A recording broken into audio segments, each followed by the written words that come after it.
रवींद्र वस्त्रनिकेतन सलगरे घेऊन आले दिवाळी महाफेस्टिवल। 1 ते 30 ऑक्टोबर पर्यंत ऑफर्सचा धुरळा आणि खास दिवाळी गिफ्ट। नारायणपेठ साडी 333, काजूकतली पैठणी 693, गजलक्ष्मी पैठणी 754, राजहंस व Kalanjali Paithani 747, linen shirt 387, khadi shirt piece 243 आणि बॉय शर्ट फक्त 199 मध्ये। तर मग त्वरा करा, रवींद्र वस्त्रनिकेतन सलगरे आणि शाखा। ताज्या बातम्यांसाठी महान करेला सबस्क्राइब करा आणि बेल आयकॉनला क्लिक करा। इचलकरंजीत एसएन गँगवर मोक्का अंतर्गत कारवाई, विशेष पोलीस महानिरीक्षक सुनील फुलारी यांची मंजुरी। इचलकरंजी शहरातील एसएन गँगवर महाराष्ट्र संघटित गुन्हेगारी नियंत्रण कायदा मोक्का अंतर्गत कारवाई करण्यास विशेष पोलीस महानिरीक्षक सुनील फुलारी यांनी मंजुरी दिली आहे।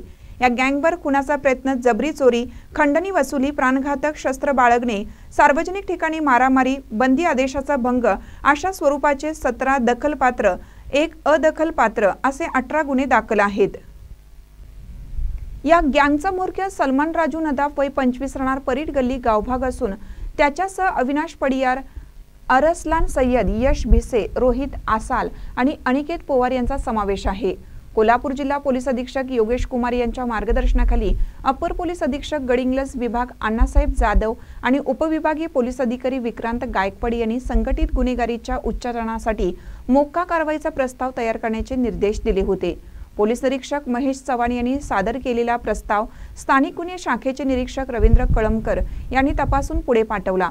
प्रस्तावाच्या छाननी संघटित गुन्हेगारीचे स्वरूप सिद्ध झाल्याने विशेष पोलीस महानिरीक्षक फुलारी यांनी मोक्का अंतर्गत कारवाईस मंजुरी दिली। या कारवाईत पोलीस निरीक्षक महेश चव्हाण, पोलीस हवालदार वाहक उदय करडे, साजिद कुर्णे, रवींद्र कळमकर आणि सचिन पाटील यांनी सहभाग घेतला। पुढील तपास उपविभागीय पोलीस अधिकारी विक्रांत गायकवाड यांच्याकडे सोपवण्यात आलाय। पोलीस प्रशासनाने नागरिकांना अशा गँगच्या अत्याचारांना बळी पडल्यास त्वरित तक्रार नोंदवण्याचं आवाहन केलं आहे। महानकर न्यूजसाठी इचलकरंजीहून सुभाष वसमे।